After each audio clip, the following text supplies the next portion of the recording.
30 years with the CIA, 1964 to 1994. I worked for the government for 35 years, starting with the Marine Corps from 1964 to 1968 with some service in Vietnam. I was 25 years as a professional intelligence officer with CIA. Almost 5 years in the Pentagon, and the last almost 3 of that working in the Office of Secretary of Defense. Spent almost 20 years with the State Department, 3 years in Athens as a political counselor, the chief of the political section. I'm a retired colonel of the United States Army, military intelligence, special forces. I was previously with the State Department's Office of Counterterrorism from 1989 to 1993. Prior to that, I worked with the Central Intelligence Agency. I'm a former senior estimates officer with the Central Intelligence Agency. I started actually as a science fellow at the Arms Control and Disarmament Agency and became the chief scientist of the Arms Control Agency. For 27 years was an analyst first of Soviet affairs and then of wider responsibilities. Well, I'm a congressman representing the 30th District in Los Angeles. I've just completed almost 3 decades of service to the United States. Most recently, I was an Assistant Secretary of Defense in the Pentagon from 1994 to 2001. I served for 23 years in the American Foreign Service as a diplomat. I worked for the CIA for 28 and a half years. I joined the agency in 1988, originally with what was then known as the National Photographic Interpretation Center. I'm Washington editor of the Nation magazine. I've been doing that for about 16 years now. I'm the Labour MP for a constituency in Birmingham called Birmingham Ladywood. I've been the MP for 20 years. For 30 years, I was a diplomat serving my country abroad. My last position, however, was as ambassador to Saudi Arabia during the Gulf War. July of 1970, the president asked me to come over to be White House counsel. And I served for roughly 1,000 days until it all fell apart. 23 years as a commissioned officer in the United States Army. I came back to public service in 2001 to be the Secretary of the Army. Spent 21 years in the CIA. Of that time, I spent 90% in the Middle East. I'm a former weapons inspector with the United Nations in Iraq. I served in that capacity from 1991 to 1998. I worked for the CIA for 20 years, from 1966 to 1986. I've worked on assessing secret nuclear weapons programs for almost 20 years. Never expected that I'd leave the Navy and become the chief spook of our country, the director of Central Intelligence, but that happened.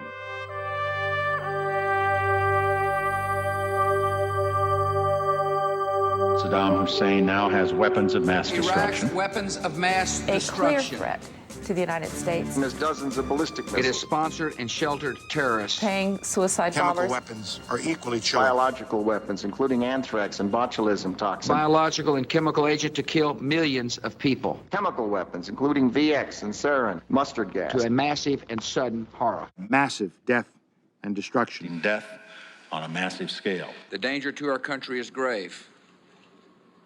The danger to our country is growing.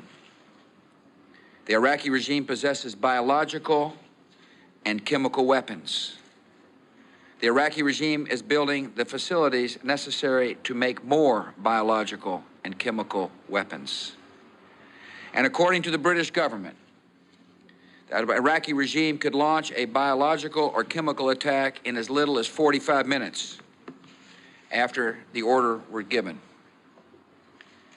The regime has long-standing and continuing ties to terrorist organizations, and there are al-Qaeda terrorists inside Iraq. The regime is seeking a nuclear bomb, and with fissile material, could build one within a year. The Bush administration made up its mind to go to war on September the 11th, 2001. That very first day, on September 12, one day after September 11, the meeting that was held in the White House, in the Situation Room, led to Rumsfeld asking the question, shouldn't we use this as an opportunity to do something about Iraq as well? We all said, but no. Al-Qaeda is in Afghanistan. We need to bomb Afghanistan. And Rumsfeld said, there aren't any good targets in Afghanistan. And there are lots of good targets in Iraq. From that time on, you were dealing with rationalization and justification for the war. You weren't dealing with real causes for the war or real reasons for the war. There was never a clear and present danger. There was never an imminent threat. With weapons of mass destruction. Weapons of mass destruction. Weapons of mass death. Weapons of mass destruction was a convenient way of tricking our Congress into giving the president authority to wage this war. Saddam has resumed his efforts to acquire nuclear weapons. Develop nuclear weapons. Nuclear weapons. It was clear that Iraq did not have a nuclear weapons program. But over and over again, President Bush, Secretary of Defense Rumsfeld, particularly Vice President Cheney, but also National Security Advisor Condi Rice, drummed up the idea of a reconstituted nuclear capability, and particularly the notion that I think has some resonance among the American people of the mushroom cloud. Leaders will use worst-case assessments that point to nuclear weapons to generate political support because they know people fear nuclear weapons so much. The evidence was simply not there. Wolfowitz would be asked to explain, how good is the evidence? Can you tell us more about it? This is NATO, mind you. And he'd say, well, it's like this. It's like pornography. Hard to describe, but you recognize it when you see it. My God. And we're going to go to war on that? If someone is waiting for a so-called smoking gun, it's certain that we will have waited too long. We don't want the smoking gun to be a mushroom cloud. We cannot wait for the final proof, the smoking gun that could come in the form of a mushroom cloud. So a lot of people who supported the war in Iraq actually believed that Iraq had the capability to fire missiles that could reach the United States carrying payloads of nuclear or chemical or biological weapons. Iraq has never had the capability to do that. They didn't have it in the first Gulf War. They didn't have it in this war in Iraq. And they don't have it in any way of getting it in the future. What the Bush administration did was try to round up as many people as they could who would make the case for them. What the White House wanted was the CIA to give it talking points to justify this war. It already made up its mind. Massive intervention by people, particularly from Vice President Cheney's office and Vice President Cheney himself in the process. And I think the intelligence analysts found themselves really up against it when they tried to argue that those connections weren't as tight as people were saying. The intelligence director of the Department of Energy simply ordered his experts who had raised questions about the evidence being used on the nuclear end of it to, as the news accounts say, to sit down and shut up so that the DOE would be on board with the overall estimate. They were not given an opportunity to speak because no one wanted to hear what they said. I was in chief of collecting information on Iraq through the mid-90s. I know what we had and what we didn't have, and I'm here to tell you there was no information. I understand that the director himself, George Tenet, is now accompanying the briefer in the morning. And this never happened in the past. In the past, we were trusted. We were senior people. We knew what the score was. And when I hear that George Tenet is going down with the senior briefer, I wonder why. And the very heavy leaning on the Director of Central Intelligence and his staff to produce precisely the language which would allow them to make the statements which they have been making to support the decision to go into Iraq. Well, not only by their physical presence, but by the questions they asked, by the, well, don't you think, sort of things. Well, couldn't it be possible that? They call this data mining, going back over old information and coming with new conclusions. And the overwhelming opinion from the scientists of this government at the Department of Energy and even at the CIA and some of the State Department were arguing against using weapons of mass destruction as a case to go to war. You're talking about the Vice President of the United States, and you're talking about a GS 13 or 14, a mid-level analyst in the Central Intelligence Agency. You're talking about a person who should have career protection for telling it like it is, but who knows that his chief, the director of CIA, is a member of the team, A lot of pressure on that. Shouldn't happen. The whole purpose of the CIA was to leave those people out of Langley. That's why they're not in Washington, they're in Northern Virginia, away from the White House, away from Congress. Leave them alone, ask them what they think, but don't tell them to rethink their positions. because then you come up with nonsense, like we saw. The administration had decided very early on that Saddam should go, and that in itself is not a bad goal.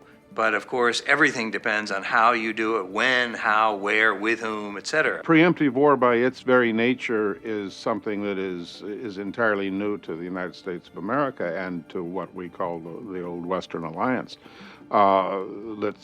You go back through history and at the Peace of Westphalia in 1648, a group of nations that had just killed most of each other off decided that this isn't quite the way to do it, and they came up with a set of laws that we've all lived with fairly well since then, which doesn't much allow for preemptive war. Delay in decision and inaction could lead to a massive and sudden horror. It simply makes no sense to wait any longer. Take action before it's too late. We will not wait. I believe it is essential that when we see a threat, we deal with those threats before they become imminent.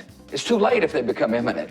As President Bush has said, time is not on our side. It was a rushed NIE. It was done, I believe, in 3 or 4 weeks, which is really fast for that.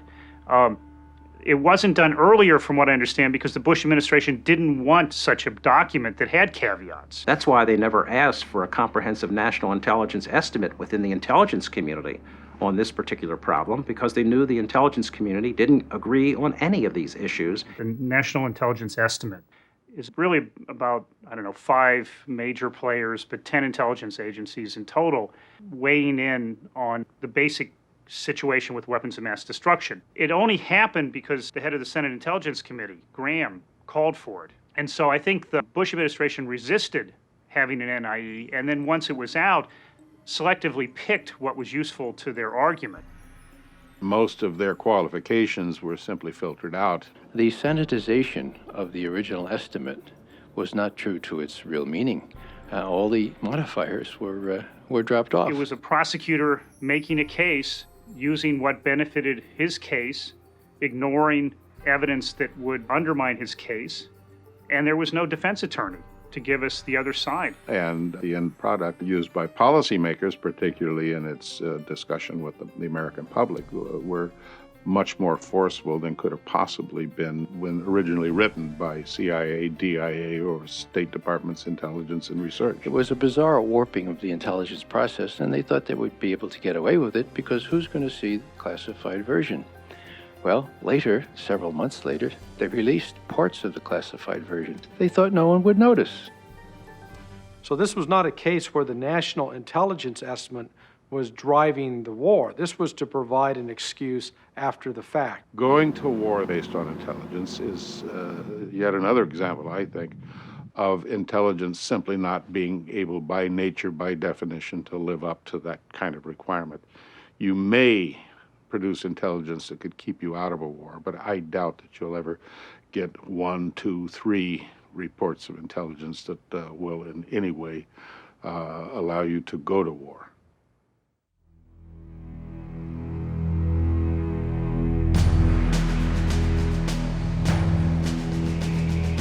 There are al-Qaeda in Iraq. Saddam Hussein cavorts with terrorists. Secretly and without fingerprints, he could provide one of his hidden weapons to terrorists or help them develop their own. Well, the war really had absolutely nothing to do with terrorism. There was no connection whatsoever between Iraq and the secular regime there and the religious fanatics who perpetrated 9/11. They wanted to believe that there was a connection, but the CIA was sitting there, the FBI was sitting there, I was sitting there saying, we've looked at this issue for years. For years we've looked for a connection, and there's just no connection. Saddam was not a maniac or a fool. He was a terrible villain, yes, but he was not going to sacrifice his own life and the future of his country to stupid adventures with terrorists who had completely antithetical views to his. It is just inconceivable to anybody who understands Saddam Hussein and understands the nature of highly centralized dictatorships generally, that dictators would want to give up control of their most potent weaponry. Because once you've given up control, you have no control. So you can't say to Al-Qaeda, you will use this or you won't use it. The decision on whether or not they're going to use it depends on what Osama bin Laden does. Do you want to entrust your fate to Osama bin Laden and his nihilistic ways? I don't think so. Saddam Hussein is a psychopath and a sociopath. He was not an irrational being in the sense that he was going to ensure his own demise by doing something like that. Al-Qaeda has had total contempt for Saddam Hussein himself. He's been a socialist. He's been very harsh. He's treated Islamic leaders, Islamist leaders, extremely harshly. Iraq, and we have very good intelligence on this, was not part of the picture of terrorism before we invaded. Saddam Hussein and bin Laden were enemies. Bin Laden considered and said that Saddam Hussein was the socialist infidel. These were very different kinds of individuals competing for power in their own way, and Saddam Hussein made very sure that Al-Qaeda couldn't function in Iraq, that terrorists couldn't function, except for the small northeastern quadrant of the country where there was an extremist group, but he had no control over that. It was near the Iranian border. There's no doubt that Ansar al-Islam is a radical Islamic terrorist group with ties to Al-Qaeda, but they operate in a part of Iraq that is not controlled by Hussein. The leaders say they seek to overthrow Hussein and his government. They are our enemy, or really they are also our enemy. We believe that Saddam Hussein, him and his group and his ministers also, they are outside of Islam's zone. And the ties with Al-Qaeda was just a scare tactic to exploit the trauma, the very real trauma that the American people have felt ever since 9/11, and to associate that trauma with Iraq. As you know from the polls, most Americans believed that Iraq had something to do with 9/11, and that was a very successful, very deliberate, and very unethical and immoral operation on the part of the PR people of this administration.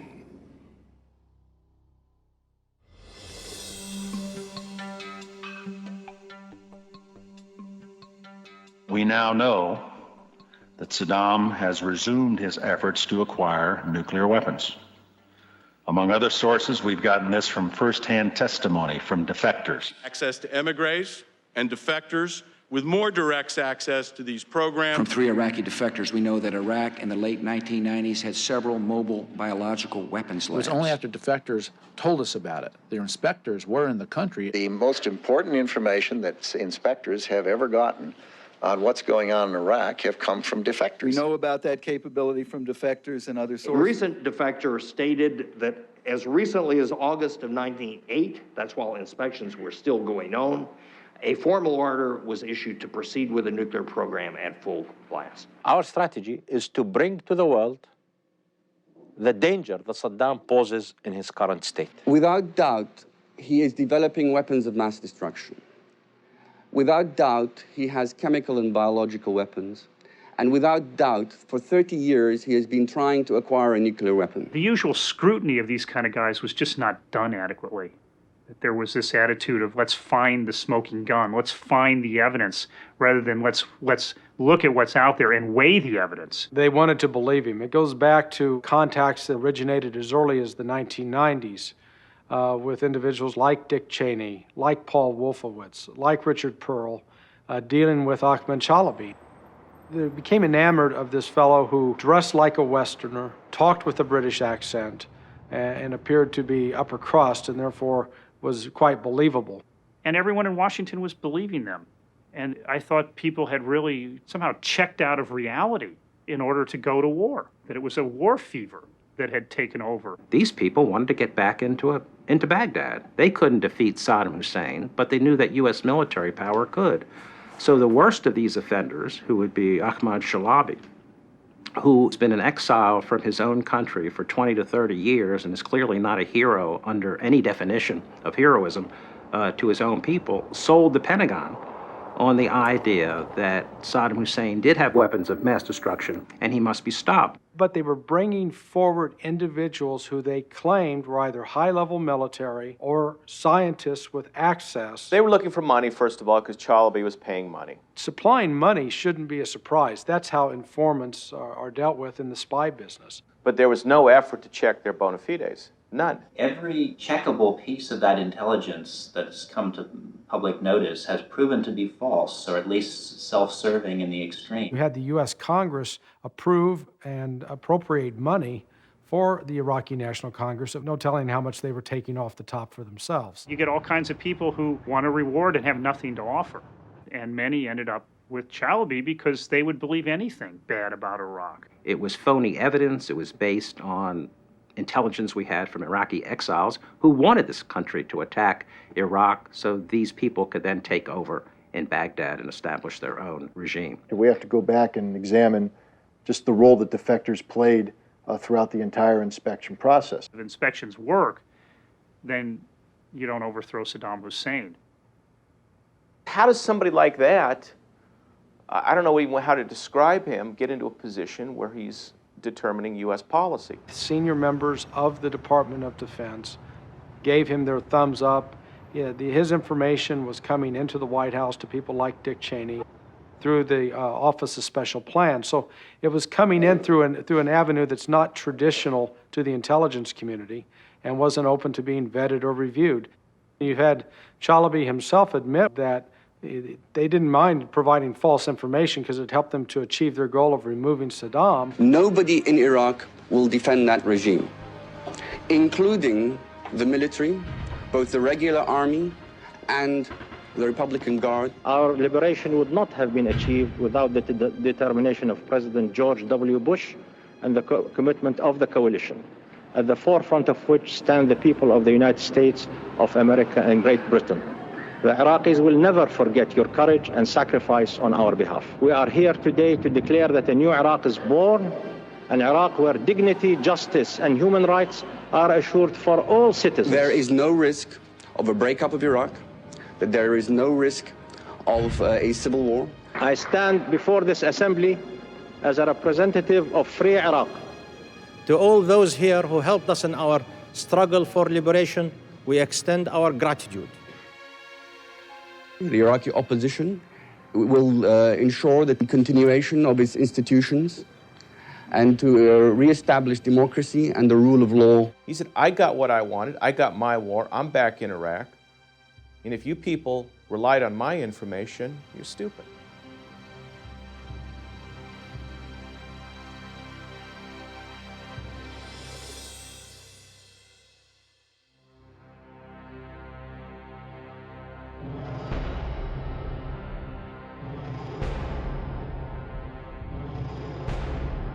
Every year, by law and by custom, we meet here to consider the state of the Union. This year we gather in this chamber deeply aware of decisive days that lie ahead. Bush presented so many distorted beliefs, estimates, and guesstimates that it appears that he was misleading the public and the Congress. That Saddam Hussein had the materials to produce as much as 500 tons of sarin, mustard, and VX nerve agent.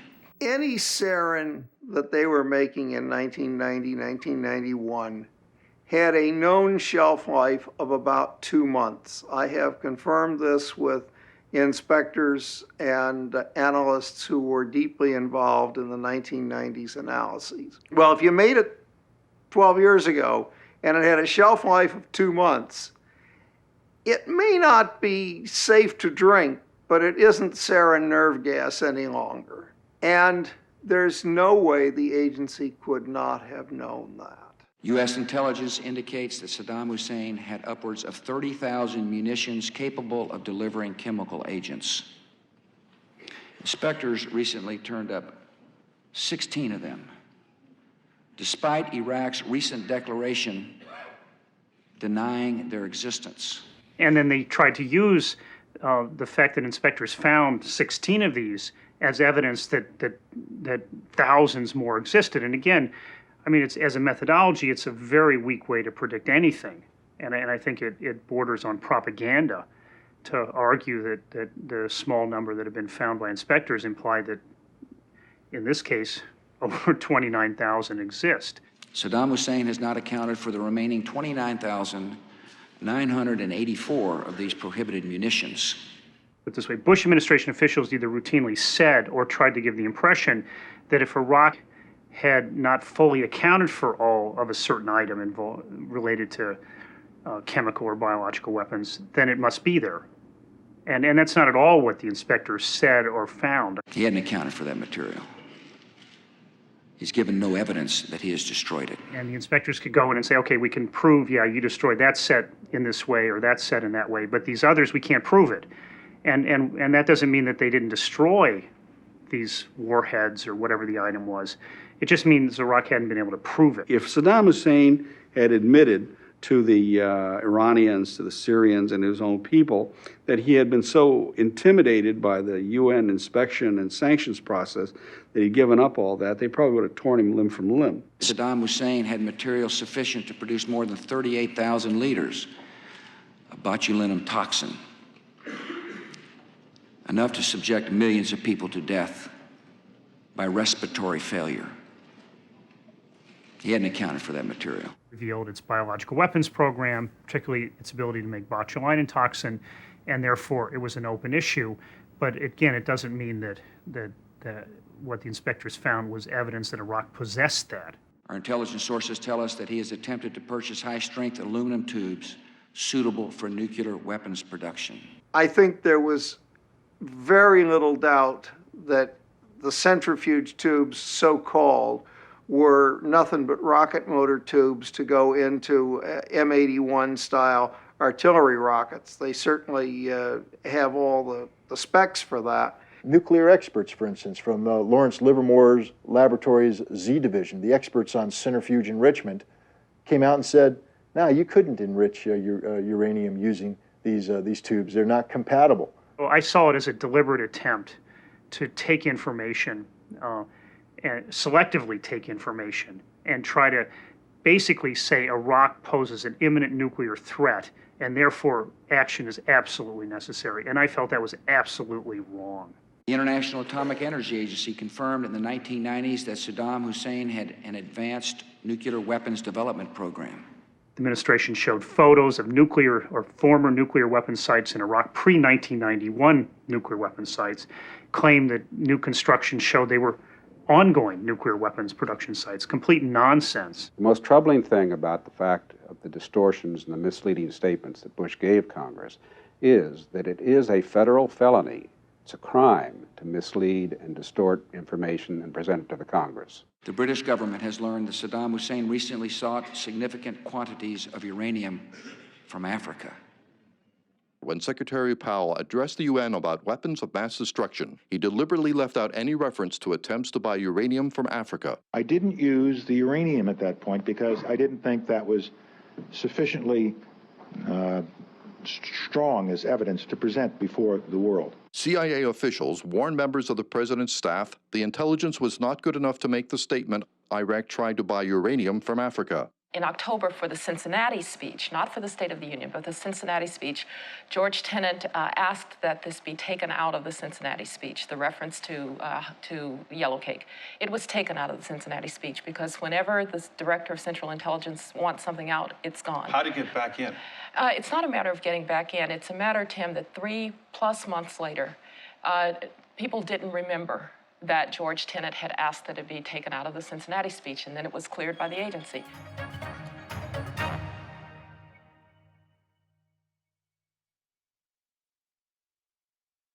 The British government has learned that Saddam Hussein recently sought significant quantities of uranium from Africa.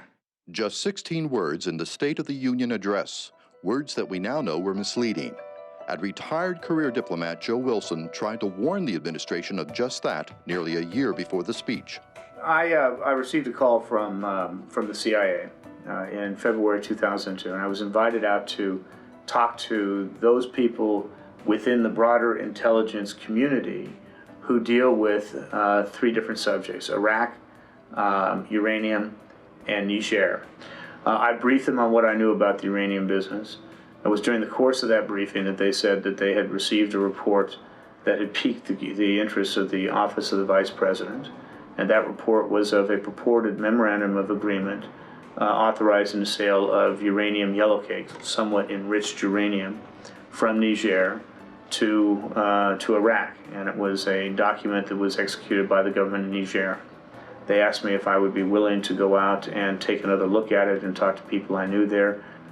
I left there telling them that if they wanted, I would be able to free up my schedule. They subsequently called me and said, please do. I'd spent the 8 days there drinking mint tea and talking to everybody there was to talk to who knew anything about the subject matter in Niamey. And I'd come back persuaded that did not have happened. One, from a business perspective, because of the way the consortium was structured, you just couldn't do it without a lot of people knowing. And two, the way the government bureaucracy was structured, you could not make the decision without a lot of people knowing. And if you made the decision would be reflected in a series of signatures on the documents. And if the documents did not contain those signatures, they could not be authentic government of Niger documents. The President quoted a British paper. We did not know at the time. No one knew at the time in our circles. Maybe someone knew down in the bowels of the agency, but no one in our circles knew that there were doubts and suspicions that this might be a forgery. Of course, it was information that was mistaken, but it was a relatively small part of the case about nuclear weapons and nuclear reconstitution. It is also the case that the broad picture about Iraq's programs was a picture that went very far back in time. Now, given what I knew about where the question had originated, and given what I knew about the way the government works, I knew that people in her circle did know. Based on thorough analysis, the IA has concluded, with the concurrence of outside experts, that these documents, which form the basis for the reports of recent uranium transaction between Iraq and Niger, are in fact not authentic. Numerous French words were misspelled in the documents. One of the letters was signed by a Niger official who had left office 10 years ago. Several dates in the documents did not match the day of the week. Several of the names and titles of officials mentioned in the documents were incorrect. We all know that the documentation on Yellow Cake from Niger was a fake, but why doesn't anybody say who did it, who faked the document? And why don't we take another look then at the same stream of consciousness that was prevailing at that moment on the aluminum tubes and even the trailers, the bioweapons trailers that were so ballyhooed. At that point, someone's got to say, who is putting this intelligence out there and why? And I don't think that question's been answered, and maybe because the answer is known and it's not a pleasant one. Who was it that asked for this review of the Niger nuclear material question? It was the Vice President. Mr. Wilson, former ambassador, was sent to Niger in response to the Vice President's questions about this issue. So assumedly, the Vice President got a report back in response to his question, and that report contained the Wilson memo, his assessment of the situation. The question remains, who did the document? Who forged the document? And why? The list is possibly short. Somebody ought to be able to work on that. Wilson says his family is the subject of a smear campaign by senior administration officials. They deliberately leaked his wife's identity as a covert CIA operative, damaging her future career and compromising past missions, after he criticized the administration on Meet the Press and in the New York Times.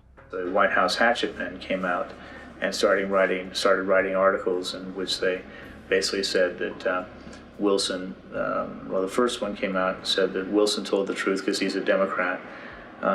Set that up as an argument.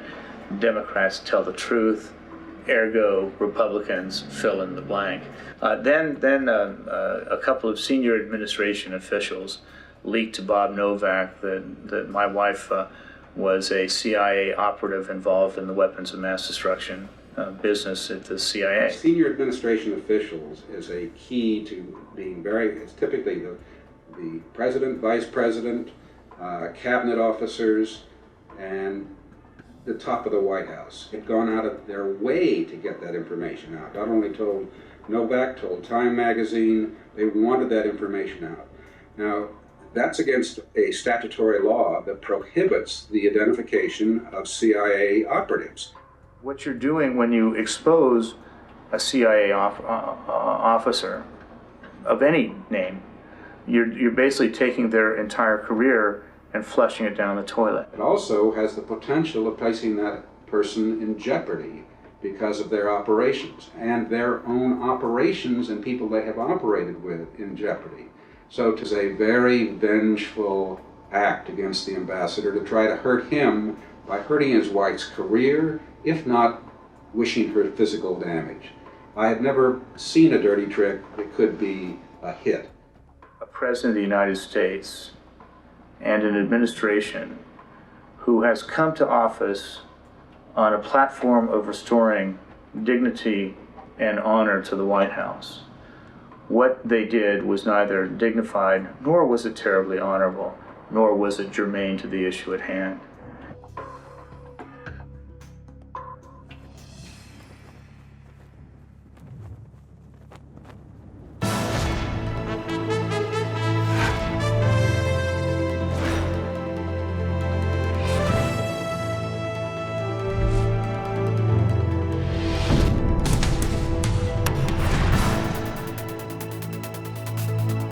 First of all, it should be noted that Colin Powell's speech to the United Nations was theater, a masterful theater, effective theater at the time. Here's a man who has tremendous credibility, who presents himself to the Security Council, to the American people, to the international public, and stares the camera in the eye and says he knows Iraq has weapons of mass destruction. Leaving Saddam Hussein in possession of weapons of mass destruction for a few more months or years is not an option. My first visual impression here, watching George Tenet, the head of the Central Intelligence Agency, back there as a prop, almost like a potted plant, as if to say that the Central Intelligence Agency stands behind, or in this case sits behind, everything that Colin Powell says. That was a terrific blow to the morale of the Central Intelligence Agency analysts. Saddam Hussein has chemical weapons. Chemical weapons, although they can be very deadly in a subway station or something like this, are not really strategic weapons. They are weapons that can kill 50, 100, 200 people, but in fact they won't devastate you the way a nuclear weapon in New York City or Chicago or someplace would be a deadly blow. Saddam Hussein has used these horrific weapons on another country and on his own people. He used weapons Saddam Hussein did back in the 1980s when the U.S. administration, the Reagan administration, was actually supporting him and allowing him to import the chemical precursors for that. Donald Rumsfeld, actually, as a special envoy for Ronald Reagan back in those years, helped, open the door for better relations between Washington and Baghdad. Colin Powell spoke of thousands of liters of anthrax that were unaccounted for. He said they're probably hiding it. And then he held up a little vial of white powder. And he said, a couple teaspoonfuls of white powder like this, if launched against American cities, could kill thousands of Americans. If he was truly to reflect the Iraqi capability, he would have held up a bottle of Diet Coke and said the Iraqis produced anthrax that looked like this. And it has a shelf life of 3 years. The last known production batch came out in 1991. So even if Iraq was hiding this brown sludge liquid, it would be useless today. Just a few weeks ago, we intercepted communications between two commanders in Iraq's 2nd Republican Guard Corps. If you know anything about Iraq, they have very strict communication security procedures.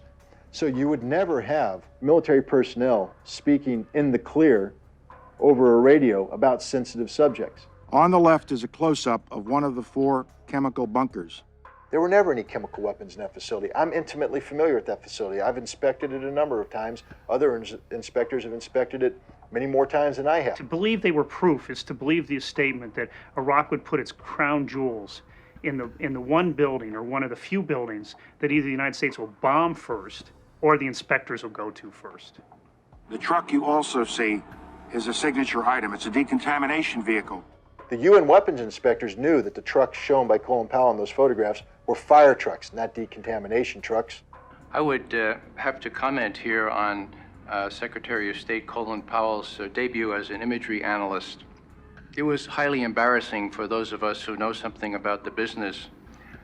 We couldn't tell whether this was an honest mistake by those who now do the imagery analysis, who now report to the Secretary of Defense, unlike our day when they reported to the Central Intelligence Agency, whether that was the case or whether perhaps Colin Powell was being set up. From our point of view, I mean, we do all kinds of analysis of satellite imagery.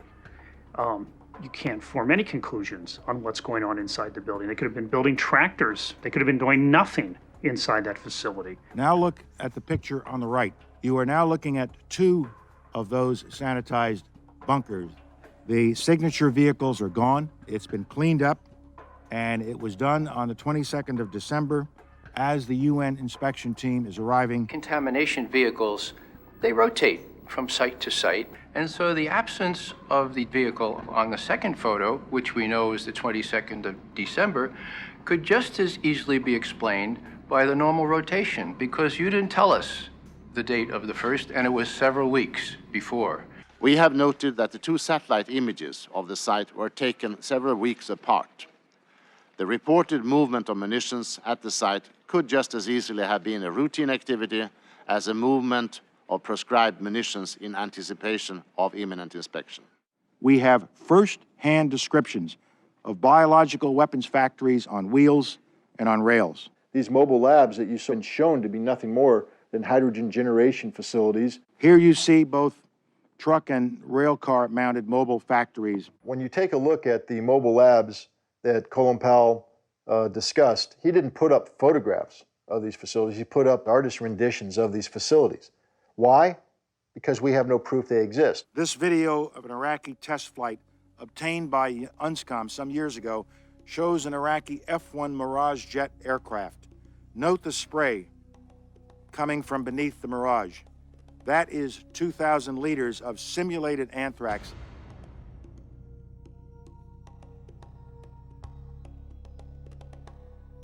Iraqis continue to visit bin Laden in his new home in Afghanistan. George Tenet's analysts had spent a year and a half of torturous investigation, torturous analysis, to see if there were ties between Al-Qaeda and Iraq. They found none. Our conservative estimate is that Iraq today has a stockpile of between 100 and 500 tons of chemical weapons agent. So the Secretary of State is telling us that our conservative estimate is that Iraq possesses between 100 and 500 tons of chemical weapons agent, enough to fill 16,000 warheads on the battlefield. Where are they? What happened to them? My suspicion is that this is not our conservative estimate, that this sounds very much to me like our neo-conservative estimate. Iraqi denials of supporting terrorism take their place alongside the other Iraqi denials of weapons of mass destruction. It is all a web of lies. It was a masterful performance, but none of it was true. Where are all these weapons? Where is all this VX? Where is all the anthrax? Probably one of the low points in his long and distinguished service to the nation.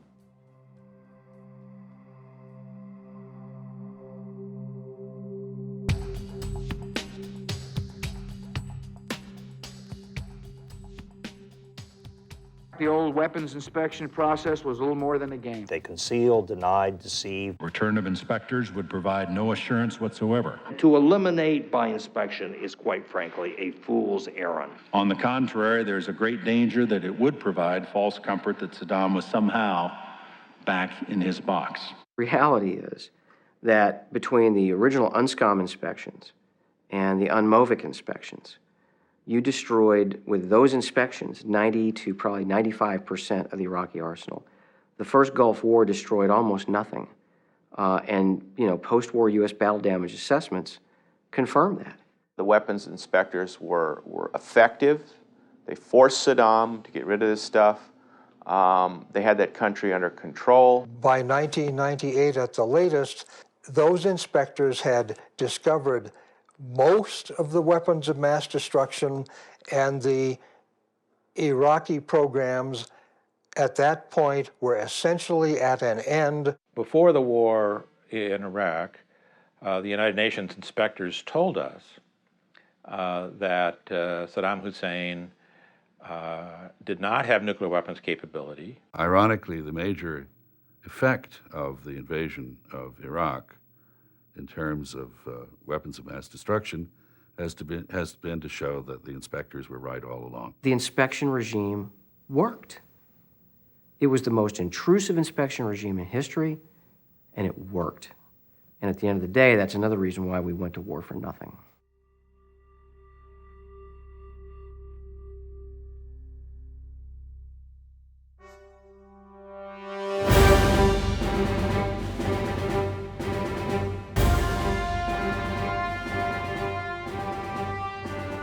These maniacs who are encouraging our enemies, weakening our troops' resolve, and confusing the American people. Well, you shouldn't listen to these protests because they're obviously helping Saddam Hussein. Who would have guessed that you could build a massive international peace movement on the protection of Saddam Hussein? The media is culpable for the misleading of the American public. They bought into the Bush administration's rhetoric. They don't understand that there is moral violence and immoral violence. We used moral violence. God bless this president. He is truly a great man. Reducing troop morale, confusing the American people, and emboldening our enemies. They are absolutely committing sedition or treason as far as I'm concerned. There's a huge difference between a personal opinion and an opinion which degrades and debases our military in a time of war. It's a disgrace. I don't believe that mainstream media acted responsibly in regards to Iraq. You know, I was belittled, I was called a traitor, I was called crazy. Paul Azan of CNN accused me of drinking Saddam Hussein's Kool-Aid for making accurate statements in response to aluminum tubes. People out there are accusing you of drinking Saddam Hussein's Kool-Aid. If I'm an ideologue, then I'm a Republican ideologue. I'm actually a fairly conservative person who voted for George W. Bush, but I don't allow my ideology to get in the way of the facts and the reality of my duties and responsibilities as an American citizen. It's a tendency, if you want to kill the message, to go after the messenger. If you can discredit the messenger, then you discredit the message. Or if you can make the story about the messenger, then people forget about the message. And I think it's so unfair to try to silence debate and criticism by attacking those who say something with which you disagree. The media is supposed to be the fourth estate, but they decided to completely climb in bed with the administration on this. In a way, the administration constructed a box where, and that box had all the information that the administration wanted the media and the public and Congress to have. What they would do is you'd have the Iraqi National Congress taking bogus defectors, the information from them, giving them to the Pentagon, and then the Iraqi National Congress then giving them to the journalists. And they said, if you don't believe us, the Iraqi National Congress, call up the Pentagon. So you had this circular reporting. And you've had the New York Times admitting that it was using one source for all of its information on weapons of mass destruction. And it was, you know, self-affirming by going to the Pentagon, which put this stuff on paper. It was a lot of exaggerations, partial information, sometimes the whole information, but on balance, a very one-sided view of Iraq's WMD program. And a lot of these stories the journalists didn't want to look into because the editors told them to run with. We're going to be supportive of the administration. It's the patriotic thing to do. I think that there was, on the part of the media, too much of, in a sense, getting into the upcoming war and not enough look at, do we really need to go? There were some journalists out there raising the alarm bells. The Seymour Hirsches, the Walter Pincuses of the world. But unfortunately, those great investigative reporters, they're usually exiled when the heat is on, and it's only after the fact that they end up being praised and given the pats on the back. The excitement was to make the case to go to war, you know, to show that, you know, and that was the controversy that the media loved, is, you know, it was the titillation of a WMD hitting us, not the titillation of, or the conflict of attacking the administration. Both the Washington Post and the New York Times had very conservative editors that supported the White House on this. I didn't foresee all of this. I'd like to say, oh, I was very prescient. I knew what the others in the intelligence community were saying. I didn't. And I'm one of the ones who also, I drank the Kool-Aid. But early on, I felt that there were some real dangers going into the war. And I tried to get an op-ed into various major newspapers. And the word kept coming back. Nobody wants to hear this because we're going to war.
people of the United States and our friends and allies will not live at the mercy of an outlaw regime that threatens the peace with weapons of mass murder.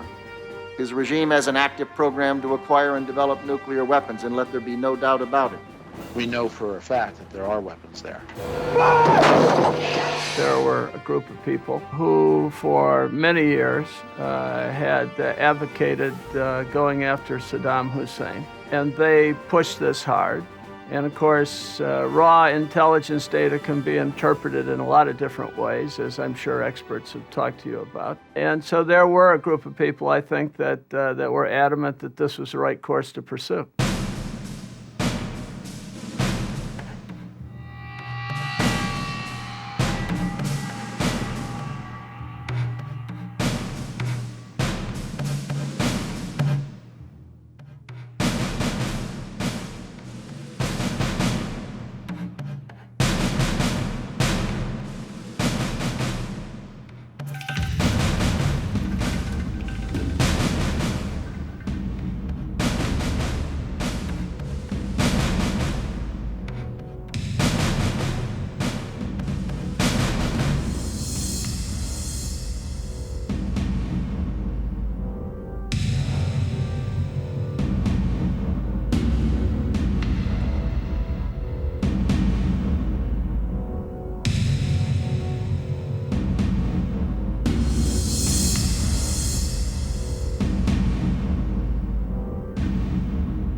We found the weapons of mass destruction.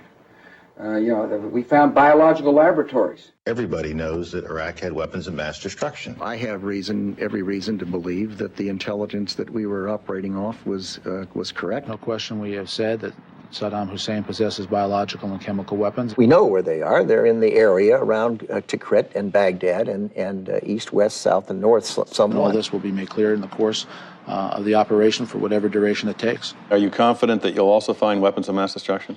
I believe we will find evidence of the programs of chemical and biological weapons, yes. How about the actual weapons? Well, I just don't know. Let's wait and see what the team that's over there... Actions continue with our new exploitation teams that have been brought in. And that we will in fact find weapons or evidence of weapons programs that are conclusive. It is somewhat puzzling, I think, that you can have 100% certainty about the weapons of mass destruction's existence and zero certainty about where they are. Do you agree? And does it matter whether or not you Well, you find might those ask weapons? the Prime Minister that. We won't be proven wrong. This is a process that takes some time, and it will ebb and flow.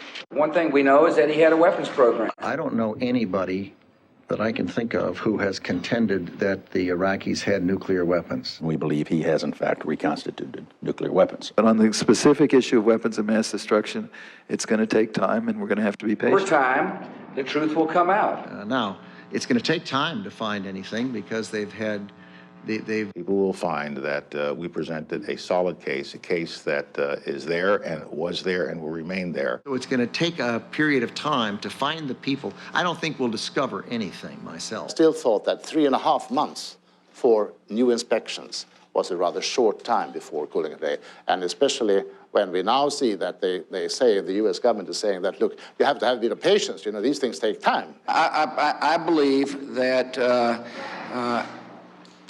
we will find the truth, and the truth is he was developing a program for weapons of mass destruction. I think what will happen is we'll discover people who will tell us where to go find it. You're not going to find it simply in a house-to-house search. You're going to find it when people start to talk to you. It is not like a treasure hunt where you just run around looking everywhere hoping you find something. I just don't think that's going to happen. The inspectors didn't find anything, and I doubt that we will.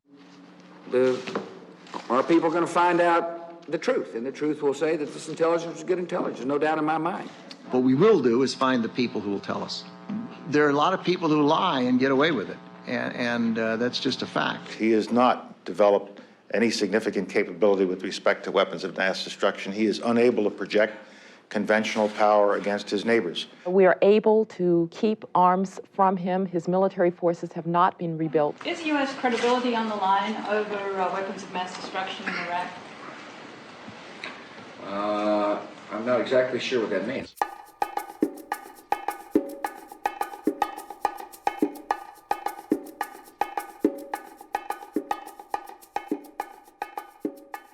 Depends on the assumptions. It depends on how long the war lasts. It depends on whether weapons of mass destruction are used. What we have done is we have taken estimates looking at different variables and said, if this were the case on this variable and then on this variable, but there's so many variables that the numbers of possible point answers create a range that simply isn't useful. I'm just not going to get into any speculation about numbers. We're dealing with a country that can really finance its own reconstruction and relatively soon. So the money's going to come from Iraqi oil revenue, as everyone has said. They think it's going to be something like $2 billion this year. They think it might be something like 15, 12 next year. They think it might be something like 18 to 20 plus the next 19 the next year. I will soon submit to Congress a request for $87 billion. Why did the administration so dramatically underestimate the cost of this war? We did not have perfect foresight into what we were going to find in Iraq.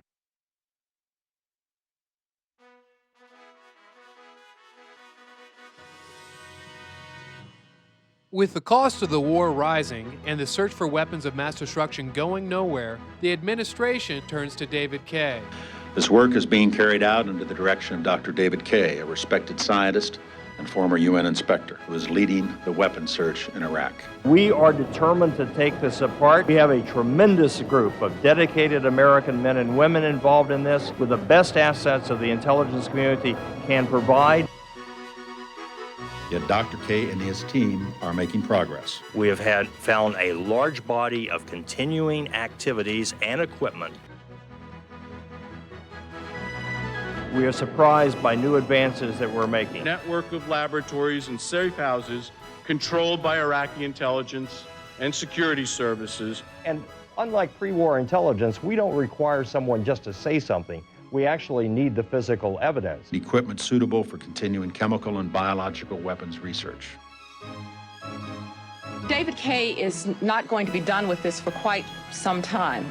David Kay wants more time. And he says it could take another 6 to 9 months to make a definitive finding. Administration is asking Congress for hundreds of millions more. $600 million to fund the continuing search. We have not yet found shiny, pointy things that I would call a weapon. Before we can draw firm conclusions, we need to let the Iraq Survey Group complete its work.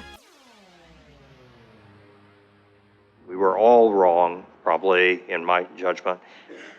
And that is most disturbing. It's inevitable that there will be an outside commission appointed on an issue of this gravity. We'll have public hearings, and we will get to the bottom of this, and we will let the chips fall where they may. Democracy, you have an obligation. Your obligation is to speak truthfully to the public. That's the basis of civility and our belief in our system of government. It is going to require an outside effort, probably through an outside commission, to deal with some of these very serious problems. Because I think explanations are important in a democracy. This whole episode has caught the White House completely by surprise. They've become so fearful of admitting error that they stand up and defend things that on their face are untruthful. President Bush is being pounded with calls for an independent investigation into how U.S. intelligence so badly misjudged Iraq's capabilities before the war. Having the president holding all the cards, appointing all the people, having everybody accountable to him is a very bad idea. If you say you're going to war because he has weapons of mass destruction, and you don't find those weapons, it is not persuasive to jump to a second argument. Well, that didn't work, but here I've got a second explanation. I was asked if I would care to try to operationalize some of the comments I'd made about what was going wrong in Iraq. And so I said, if you, among other things, that if you're going to do this, you had to treat it like an intelligence problem, and that is not go looking for hidden weapons, but going looking for the people who would be associated with hidden weapons. Well, what I did is I formed teams for each of the areas, and we formally had hypotheses. Half the teams took a hypothesis that it was there, the other half said it wasn't there, and both followed exactly the same method. If you believe it's there, what is the proof that will, in fact, prove that hypothesis, or what evidence clashes with it? Same thing is true with the teams that took the hypothesis it wasn't there, is, collecting evidence. So yeah, you start with a viewpoint, a hypothesis, an academic would say, and you collect the evidence that will support our challenge. You tell them, go form and discuss with your team a hypothesis and get a strategy for doing it. And I just, I was unsure whether they would come back pro or con. And I really didn't care. And that was intentional because I didn't want to be seen as stacking the deck. And we met every Saturday afternoon, and each team went through a very, it was rigorous, but almost predictable. You started with, here's our hypothesis, here's what we've done this week, here's how the evidence stacks, here's what we propose to do the next week. And there would be a discussion between the groups and myself on each of them of what they were doing. A lot of cross-fertilization. There's a gradual buildup of evidence that forces you to challenge your pre-existing belief and then keeps generating either more questions or generates questions about the hypothesis. For example, I'll give you a real case. One of the first things that worried me was we had a big army running through Iraq in March and April. WMD was not used against them, nor was it found. That's sort of remarkable if they'd had large stockpiles. I really believe in the jungle telegraph. Put the word out on the street. Let people know what you're about and what you have to offer, and usually you'll get people coming to you. And I had a lot of money, reward money, and I had green cards or passports to virtually any attractive place in the world. You come to us with weapons of mass destruction, evidence about the weapons, and we'll take care of you. All I had coming to me were fabricators, people who said it but didn't have anything, had absolutely no evidence. Iraq was a horrible place in June, July, August, September, October, November. Insecurity, the economy wasn't working, there was violence, there's still violence there. It was remarkable to me and disturbing that in a place this bad, who wouldn't want a golden lifeboat to get out? All they had to do is come with information. I would protect their identity. It was clear to everyone. I would take their whole family. It wasn't a case, you have to leave your family behind. You'll be taken care of, but you'll have to find a new family in California. Well, some of them might like to. But no one bought. And so that worried me. Around a weapons program, if a weapons program exists, you're going to find people engaged in the production, the technology, engineering, design, people involved in protecting the weapons, people involved in moving them, and people involved in preparing to use the weapons. We found none of that. We were running into fewer and fewer leads that looked profitable, and a lot of evidence that stacked up to explain something other than large stockpiles of weapons.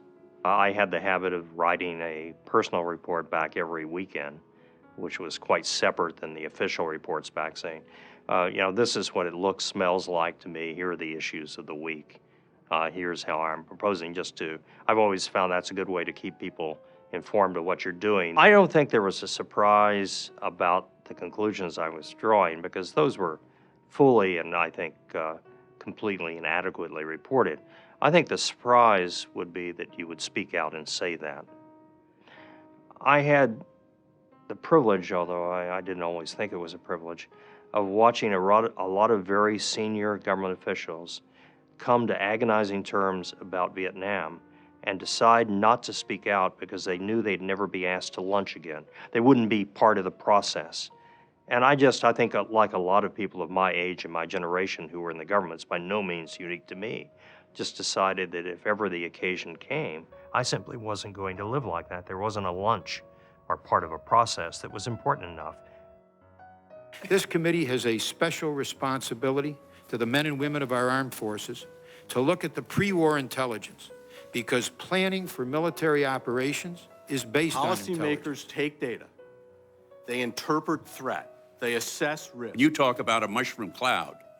How much more imminent threat could there be? Why was the skepticism left out of the public white paper of the CIA? Many of us feel that the evidence so far leads only to one conclusion. That what has happened was more than a failure of intelligence. It was the result of manipulation of the intelligence. to justify a decision to go to war. Secret societies have their own rules, and secret societies generally don't feel an obligation to openly and democratically communicate. Prime Minister Blair has set up a similar commission in Great Britain. Yeah. His is going to report back in July. Right. Ours is not going to be until March of 2005, 5 months after the presidential election. Yeah. Shouldn't the American people have the benefit of the commission before the election?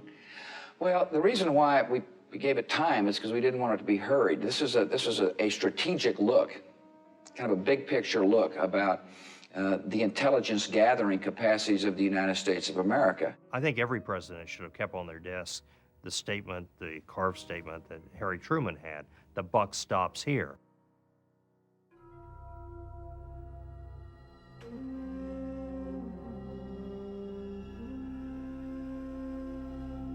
If there are no weapons of mass destruction, which there aren't, if there are no ties with Al-Qaeda, which there weren't and which there aren't, or maybe now there are, then why do we go to war?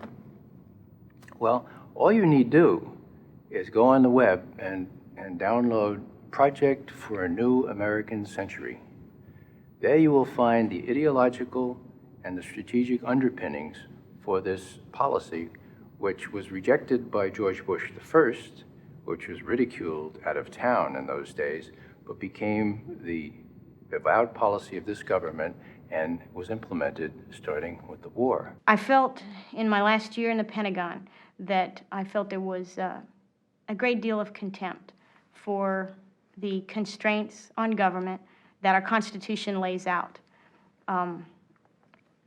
And I also felt that there was a contempt for the Constitution, and I only absorbed this sense of contempt by association with some of these senior appointed civilians. Who are all neoconservatives, who all believe in dominance, who believe in preemption, who believe in the military option as the first resort rather than the last resort. They have had a very fixed, indeed almost obsessive idea that in fact Iraq is a major actor in the world and a probable threat, possibly a deadly threat to the United States. This is a group of people who have essentially believed that might makes right, that the United States at this stage of history has unchallengeable power and therefore a responsibility to use it to make the world over in the manner that we, or they rather, think it ought to be made over.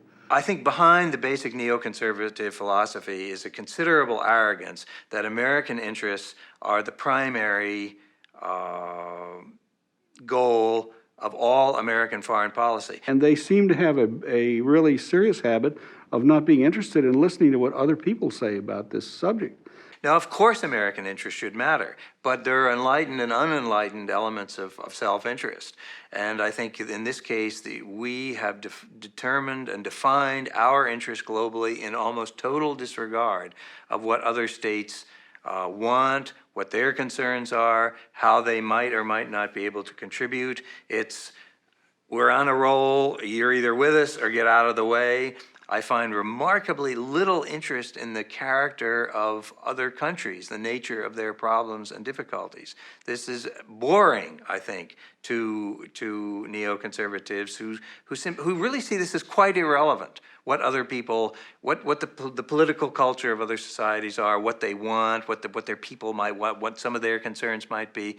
It's really quite irrelevant because we know what we're going to do and get out of the way if you don't agree. They said, look, the neocons, we brought down the evil empire of the Soviet Union, and now we're going to bring down Arab nationalism as personified by Saddam Hussein and Bashar al-Assad, and once that happens, you're going to have democracy. You know, the problem is those people have not set foot. If they've been to the Middle East, it's been to Tel Aviv only. No, I don't think it's an accident at all that so much of the justification turned out to be fallacious, misleading, deliberately so. They thought they had a place in history. They were going to bring down, obviously, a very dysfunctional Arab peninsula, as well as Iran, and they were going to change history. They believed they won the Cold War. And they said, all right, we won the Cold War because we were tough with the Soviet Union. We get tough with these people, and they're going to become like us. It is fair to say that the Iraq war was a diversion from the war on terrorism. It certainly meant that people weren't paying as much attention to Afghanistan as they should have, and the resources that might have gone to Afghanistan ended up being focused more in Iraq. If you attack another country with no justification, people are going to say, wait a minute, this isn't a war on terrorism. This is a war on this is imperialism. This is colonialism, you know? And this is why it's a distraction, because you need the help of these people. If you get this view that the CIA and the FBI are lurking around the bazaars and the souks of the Middle East and handcuffing people or assassinating, that's not the way the world works. You got to have the help of the locals to identify these people and either put them in jail or remove them from positions where they can do harm. In January of 2002, as I was sitting in the bunker of the U.S. Embassy in Kabul, Afghanistan, and I and several colleagues were sitting around the one little working TV, and lo and behold, here came the infamous statement of the axis of evil, you know, Iraq, Iran, and North Korea. And we all looked at ourselves and went, oh my God, you know, here we are kind of in ground zero of Afghanistan, and Washington's talking in very belligerent terms about these other three countries, and we don't have Afghanistan anywhere close to being settled. The only person Saddam was a threat to at this point, as we saw when the army collapsed, was to Iraq. He didn't have weapons of mass destruction. He wasn't scaring anybody. He certainly wasn't scaring the Iranians or the Turks or the Saudis or anybody else. It was a state that was on the verge of failure. Now, it is a failed state. Failed states cause terrorism. You know, you can name them. Afghanistan, Lebanon, Somalia. Anytime you create a vacuum, it's where people flock to or discontented to fight wars. Osama bin Laden had been saying for years, America wants to invade an Arab country and occupy it, an oil-rich Arab country. He had been saying this. This was part of his propaganda. So what did we do after 9/11? We invade an oil-rich and occupy an oil-rich Arab country, which was doing nothing to threaten us. The only real connection is that having invaded Iraq, we are very likely to make it a focus of terrorism. We are likely to produce what the president has said Iraq represents, namely the central battlefield in the war on terrorism. Why? Because we've sent a lot of Americans into a place where they're sitting ducks for people who think the only good American is a dead one.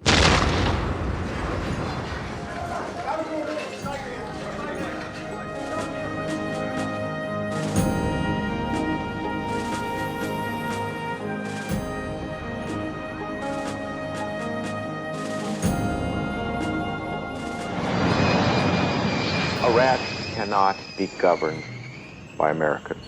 I don't care what the intention is. I don't care if we truly want to build a democracy. It cannot be ruled by a foreign power. We, as the one indispensable nation of the world, as we characterized ourselves for so long in the last administration, cannot contemplate that possibly someone else might not like everything we call the American way of life, and that they would, in fact, welcome us into their countries. This may not be the case. The only tool in the toolbox of the Bush administration is military force. Military force is a very blunt instrument. It just doesn't work. We've created more terrorists in Iraq, and we haven't even solved the problem in Afghanistan. One of the more ironic effects of the attack on Iraq was to buttress other countries in the conviction of the infamous remark by an Indian general after the first Gulf War, when he said the lesson of this war is that if you have to fight the United States, you better have nuclear weapons. In some respects, it's as if Vietnam didn't even happen. It's as if a lot of our leaders have suffered some kind of historical and political lobotomy. And that's frightening. And every American should be concerned about that, because the United States ultimately is supposed to be an exemplar for the rest of the world. We are supposed to be, in Ronald Reagan's words, that shining city on a hill. Well, that shining city is looking kind of slummy right now in terms of our image abroad, and I think with good reason. We've violated, I think, fundamental principles that have guided this country's foreign policy so successfully since 1947. You don't want your president to be seen as a hot dog. And when your president gets into a jumpsuit and gets in the back of a jet and lands on an aircraft carrier and then waddles out with his little straps between his legs. And that's not, I mean, you want a sign of kind of maturity and not testosterone blasting through when you're talking about things so fundamentally important as sending a nation to war and sending young men and women to their deaths. There is a sense in Washington now that you can't raise objections to this because you're not supporting the troops in the field. I would rapidly point out that unlike almost anybody I know that holds office in this country, I've had 2 sons in uniform, both of whom have been in combat. And so I don't have to take any nonsense from anybody, nor will I. Mark Twain's definition of patriotism is patriotism is supporting your country all the time and your government when it deserves it. Well, I don't think it's patriotic to stand by and remain silent while your country stumbles into disaster. Patriotism is the last refuge of scoundrels, and I think these are scoundrels. They have no argument now. They have no defense for what they did. The country is in a terrible international security situation that I think is perilous. So they're attacking the patriotism of others. Having been an insider, I know that the insiders don't have it all right. They make mistakes, and indeed, there's more likely to be mistakes, and there's more likely to be misjudgment if there is no criticism. It was Jefferson who said that our kind of government is not based on trust. It's based on, in fact, suspicion. Supporting the Constitution, understanding what's in the Constitution, caring about the Constitution. That's why we don't have a king, because we have a piece of paper. So I think that is patriotism. It's not just those of us who've been privileged to serve actually in the government who are the patriots. It's every citizen who respects and honors the fact that we have such a wonderful country. To suggest that if you have a different viewpoint than any given administration, or if you're not supporting the president in policies that may be highly erroneous, I don't see that as patriotism at all. In fact, I would argue that any patriot with integrity is going to speak out if he or she feels that we're on the wrong course. It's not unpatriotic to demand that Congress upholds its constitutional responsibilities regarding the declaration of war. It's not unpatriotic to be very upset, vocally upset, when Congress abrogates this constitutional responsibility by transferring war powers authority to the President of the United States, as they did in October of 2002. Listen, when you guys were working NASDAQ and the dot-coms, I was out in Iraq trying to get rid of Saddam and almost got killed for it.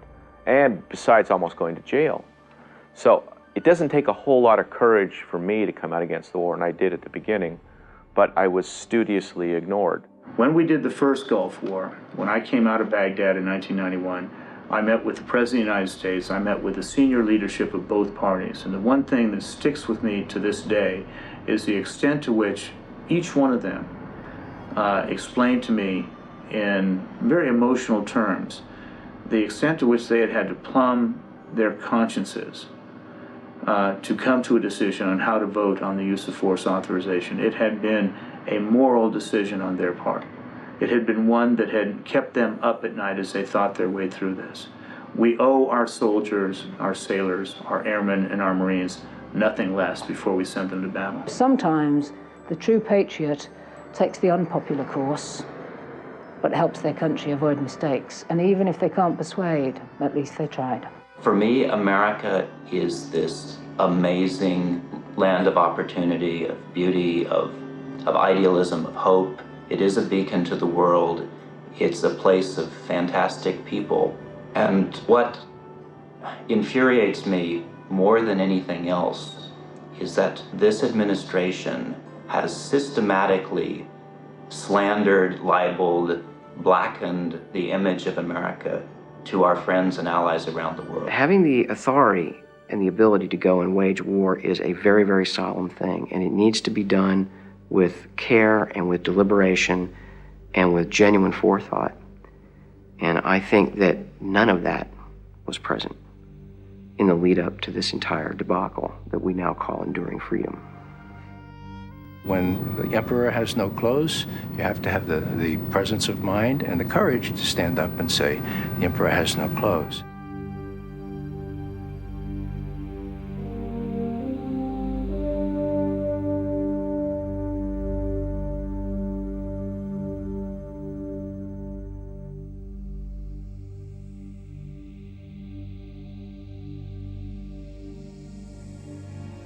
The regime is seeking a nuclear bomb.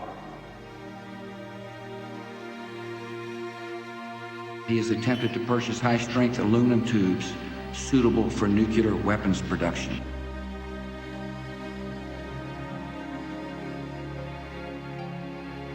Material sufficient to produce more than 38,000 liters of botulinum toxin.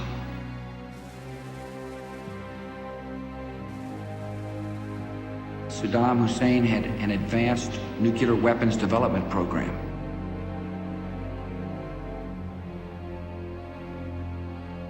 The British government has learned that Saddam Hussein recently sought significant quantities of uranium from Africa.